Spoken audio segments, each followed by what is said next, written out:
El Sinta News in Row. Fenomena semburan lumpur kembali terjadi di kawasan Oro-Oro Kesongo, Kecamatan Keradenan, Kabupaten Blora. Ratusan peternak unggas di Kabupaten Pati menggelar aksi teatrikal memprotes anjloknya harga telur ayam. Sungai Bebon di Pelamongan Sari, Kota Semarang juga kembali tercemar limbah berdasarkan hasil uji laboratorium. Berikut informasi selengkapnya bersama saya, Ais Sakura. El Sinta News in Row. Fenomena semburan lumpur kembali terjadi di kawasan Oro-Oro Kesongo, Kecamatan Keradenan, Kabupaten Blora. Semburannya dilaporkan mencapai sekitar 15 meter dan hingga kini aktivitasnya masih fluktuatif. Tim Redaksi Cepat Badan Penanggulangan Bencana Daerah atau BPBD Kabupaten Blora Agung Triyono mengatakan, pihaknya terus melakukan pemantauan terhadap aktivitas semburan di lokasi. BPBD juga membatasi aktivitas warga dan menghimbau masyarakat tidak mendekati titik semburan karena kondisi dapat berubah sewaktu-waktu. Langkah tersebut dilakukan untuk mengantisipasi resiko dan memastikan keselamatan masyarakat di sekitar lokasi. Untuk kondisi hari ini sudah mulai stabil, tidak ada pergerakan. Kemarin sempat terjadi letupan sebanyak 14 sampai 15 kali mulai jam 6 sampai jam 19.30 waktu Indonesia bagian barat, dan letupan pertama yang sangat tinggi sekitar 15 sampai 20 meter diimbangi dengan bebarengan keluarnya gas belerang begitu. Oro-Oro Kesongo, jadi itu suatu wilayah geotermal, jadi untuk memang wilayah yang sering terjadi letupan. Jadi di situ memang areanya sangat luas, jauh dari pemukiman warga, dan biasanya terjadi letupan itu pada musim kemarau. Jadi karena posisi musim kemarau itu tanahnya mulai retak, terus kemudian terjadi letupan seperti itu. Ratusan peternak unggas di Kabupaten Pati menggelar aksi teatrikal sebagai bentuk protes terhadap anjloknya harga jual telur ayam di tingkat peternak. Harga telur yang sempat berada di kisaran 18 hingga 19 ribu rupiah per kilogram dinilai jauh di bawah biaya produksi. Wakil Ketua Asosiasi Peternak Unggas Pati, Sukala mengatakan, kondisi tersebut membuat peternak terus mengalami kerugian di tengah tingginya biaya pakan dan biaya produksi. Para peternak mendesak pemerintah segera mengambil langkah konkret untuk menstabilkan harga telur dan melindungi keberlangsungan usaha peternak rakyat. Tuntutan kemarin kita menuntut supaya menurunkan harga pakan dan menaikkan harga telur untuk tuntutan kemarin, serta ada beberapa tuntutan yang jelas paling perlu diperhatikan karena di peternakan justru bergabung dengan Kementerian Pertanian dan Peternakan, yang notabene seperti tidak diperhatikan untuk dari kami peternak. Respon bagus untuk pemerintah Kabupaten Pati. Hari ini pemerintah Kabupaten Pati mengumpulkan seluruh SPPG se-kabupaten untuk menyerap harga telur dari produksi wilayah Pati dengan harga yang ditentukan oleh pemerintah, yaitu harga acuan pemerintah saat ini. El Sinta News in Row. Sungai Bebon di kawasan Pelamongan Sari, Kota Semarang kembali tercemar limbah. Hasil uji laboratorium Dinas Lingkungan Hidup Kota Semarang menemukan sejumlah parameter melebihi baku mutu, diantaranya BOD, COD, nitrit, dan klodin. Kepala Dinas Lingkungan Hidup atau DLH Kota Semarang, Wahyu Heriawan, mengatakan pencemaran tersebut membuat kondisi air sungai berubah warna dan berbau. Kondisi tersebut juga dikeluhkan warga karena diduga menyebabkan gatal. DLH Kota Semarang menduga sumber pencemaran berkaitan dengan aktivitas di wilayah Meranggen, Kabupaten Demak, sehingga penanganannya terlibat DLH Jawa Tengah dan DLH Demak. Ya, kalau dari DLH Kota Semarang, kita sudah melakukan sosialisasi kepada para pelaku usaha. Terhadap yang terkait dengan perizinan juga sama, ada sosialisasi, terutama yang pelaku usaha yang ipalnya langsung ke badan sungai. Ke badan sungai itu kita selalu memberikan edukasi untuk adanya IPL, instalasi pengelolaan air limbah. Jadi jangan langsung dibuang ke badan sungai, gitu. Satu itu, kemudian yang kedua, mereka wajib membuat laporan semesteran 6 bulanan. Itu laporannya itu adalah laporan hasil lab, laboratorium, hasil lab, itu untuk limbahnya. Ya, jadi kita nanti akan bisa memantau itu. El Sinta News in Row. Musim kemarau mulai berdampak pada ketersediaan air bersih di sejumlah wilayah Kabupaten Demak. Bantuan air bersih disalurkan ke sejumlah desa yang mengalami penurunan debit air tanah dan mengaringnya sumur warga. Kepala Bidang Kedaruratan dan Logistik atau BPBD Kabupaten Demak Suprapto mengatakan pihaknya terus melakukan pemantauan terhadap wilayah yang rawan mengalami kekeringan. BPBD juga berkoordinasi dengan pemerintah desa untuk memastikan kebutuhan air bersih masyarakat tetap terpenuhi selama musim kemarau berlangsung. Langkah tersebut akan terus dilakukan apabila kondisi kekeringan semakin meluas. Untuk perkembangan di musim kemarau di wilayah Kabupaten Demak ini juga sudah mulai berdampak. Ada beberapa wilayah atau desa yang sampai saat ini juga sudah mengalami kesulitan mendapatkan air bersih. Untuk dari BPBD sendiri dan pemerintah Kabupaten Demak sudah langsung melakukan upaya-upaya yang harus kita lakukan, terutama yaitu pemetaan atau asesmen di wilayah-wilayah yang diperkirakan nanti akan terjadi mengalami kekeringan. Baik. Untuk sampai dengan saat ini sendiri di wilayah Kabupaten Demak itu sudah ada kecamatan dan 16 desa yang sudah kami lakukan pendistribusian air bersih. Nah, kenapa demikian? Nah, ini untuk di wilayah Kabupaten Demak ini sendiri kebanyakan dari Pamsimasnya itu juga banyak yang bersumberkan air atau di bahan bakunya berdasarkan dari air sungai. Karena dari wilayah sendiri dilakukan untuk pengeboran atau pembuatan sumur, air bawah tanahnya memang terlalu jelek, nggak bisa diolah. El Sinta News in Row. Polres Semarang meminta masyarakat mempercayakan penanganan kasus perampokan konter Royal Ipon kepada pihak kepolisian. Imbauan tersebut disampaikan menyusul tewasnya pemilik konter, Chandra Wakisto, berusia 20 tahun akibat penganiayaan.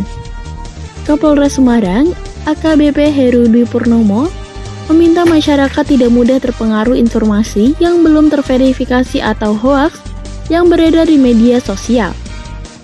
Polisi memastikan proses penyelidikan terus dilakukan untuk mengungkap perkara tersebut secara menyeluruh. Laporannya bersama Pranoto. Namun demikian ada pihak-pihak yang berupaya memanfaatkan situasi, memperkeruh situasi dan mengatakan bahwa ada pihak-pihak lain yang akan melakukan aksi main hakim sendiri atau geruduk ke rumah daripada para pelaku. Untuk itu rekan-rekan sekalian, kami berharap kepada seluruh rekan-rekan media untuk membantu kita untuk memberikan edukasi kepada masyarakat untuk tidak mudah percaya terkait maraknya berita hoax.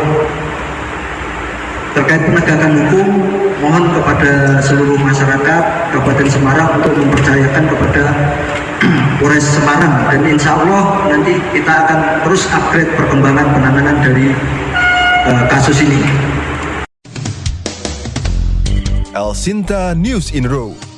Satreskrim Polresta Cilacap mengungkap dugaan penyalahgunaan niaga gas LPG bersubsidi dengan cara mengoplos LPG 3 kg ke dalam tabung 12 kg non-subsidi.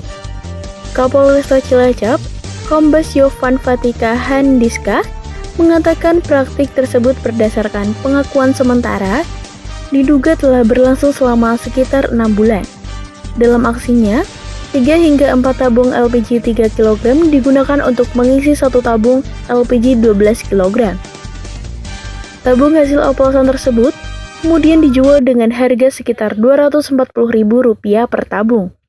Polisi masih melakukan pendalaman terhadap kasus tersebut dan menegaskan penyalahgunaan LPG bersubsidi menjadi perhatian serius karena seharusnya diperuntukkan bagi masyarakat yang berhak. Hari ini, Satreskrim Polresta Cilacap telah mengungkap dugaan penyalahgunaan niaga gas LPG bersubsidi dengan cara mengoplos LPG 3 kg subsidi ke tabung 12 kg non subsidi. Jadi menurut pengakuan sementara yang kami dapat, karena ini baru jam 19.00 tadi kita berhasil ungkap, menurut pengakuan dari saudara MM, ini sudah berjalan kurang lebih 6 bulan. Kemudian kalau modalnya satu tabung 12 kilo itu diisi 3-4 tabung 3 kilo. Jadi kurang lebih satu tabungnya itu 57.000 yang 3 kilo itu bisa dia dapatkan keuntungan yang selisihnya luar biasa banyak. Dia jual itu di pasaran 240.000 yang tabung warna ungu itu. Jadi keuntungannya kalau modalnya 3 tabung itu 57.000. Kalau satu tabungnya kan 19.000 ya, yang tabung 3 kilo. Nah ini nanti masih kita dalami, masih kita kembangkan. Kami mohon maaf, yang jelas ini sangat menjadi atensi oleh Bapak Presiden, terutama beberapa waktu lalu kan ada kelangkaan gas LPG 3 kg. Nah ini harusnya untuk masyarakat tepat sasaran, tetapi ini disalahgunakan. Elsinta News in Row. Pemerintah Kota Semarang melakukan pembongkaran boulevard dan taman lingkar di kawasan Simpang 5. Kepala Dinas Perumahan dan Kawasan Permukiman atau Disperkim Kota Semarang, Murni Edianti mengatakan, pihaknya bertugas melakukan pembongkaran boulevard, taman lingkar, serta mengamankan pohon dan tanaman untuk dipindahkan ke kebun milik pemerintah kota. Sementara, untuk pembangunan lanjutan akan melibatkan sejumlah organisasi perangkat daerah dan dukungan program tanggung jawab sosial perusahaan atau CSR. Murni mengatakan penataan kawasan tersebut diharapkan dapat membuat kawasan Simpang 5 menjadi lebih cantik. Sementara, pelaksanaan pembangunan akan disesuaikan dengan rangkaian kegiatan MTQ nasional yang berlangsung di Kota Semarang. Tugas Disperkim itu kan hanya melakukan pembongkaran boulevard taman lingkar itu sama mengamankan pohon-pohon tanaman ke kebun kita.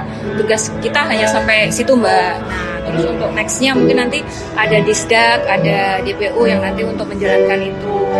Terus nanti Bu Wali Kota juga ada program gandeng beberapa CSR untuk penataan lingkar luarnya ini. Harapannya tambah cantik lah. Ini kan proses jadi MTQ ada, ini pelaksanaan fisik yang di DPU itu masih jalan, Mbak. Jadinya nanti malah setelah MTQ. Jadi nanti mungkin akan kita DPU akan nutup bagian yang dibangun itu dengan nanti intinya pembangunannya akan ditutup. Nah, ditutup terus ada gambar-gambar terkait dengan MTQ seperti itu. Biar nggak kelihatan kalau di situ ada pembangunan.